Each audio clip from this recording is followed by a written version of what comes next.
আসসালামু আলাইকুম, কেমন আছেন সবাই? আজ একটা নতুন রেসিপি নিয়ে আসলাম, কাঁচা আমের বার্মিস আচার। এখন তো পুরো আমের সিজন, এখন অনেক আম পাওয়া যায়। আপনারা চাইলে এই রেসিপিটা তৈরি করতে পারেন। প্রথমে আমগুলো ছিঁড়ে নিলাম, তারপর ধুয়ে আমগুলো মুছে নিতে হবে, গায়ে যেন কোনো পানি না থাকে। আমগুলো আমি এরকম চাকা চাকা করে কেটে নিয়েছি। তারপর এর ভিতর থেকে বিচিগুলো বের করে নিলাম।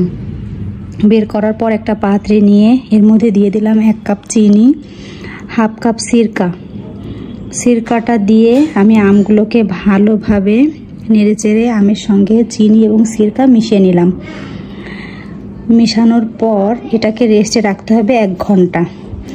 1 ঘন্টা পর আমরা ফিরে এলাম। 1 ঘন্টা পর একটা পাত্র নিয়ে তার মধ্যে দিয়ে দিলাম আমগুলো পানি সহ। যে পানিটা বের হয়েছে এই পানিটা সহ আপনাকে দিতে হবে।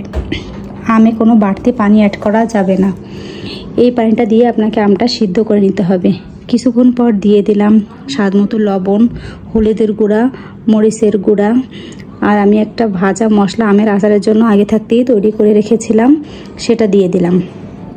দেওয়ার পর ঝোলটা যখন গাঢ় গাঢ় হয়ে যাবে তখন আমরা আচারটাকে নামিয়ে ফেলবো। দেখুন কি সুন্দর হয়েছে কাঁচা আমের বার্মিস আচার। আচারগুলো এরকম আস্তে আস্তেই থাকবে, খেতে খুবই টেস্ট। আপনাদের কেমন লাগলো ভিডিওটা অবশ্যই কমেন্ট করে জানাবেন।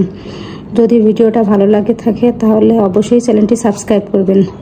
দেখার জন্য ভিডিওটা অনেক অনেক ধন্যবাদ।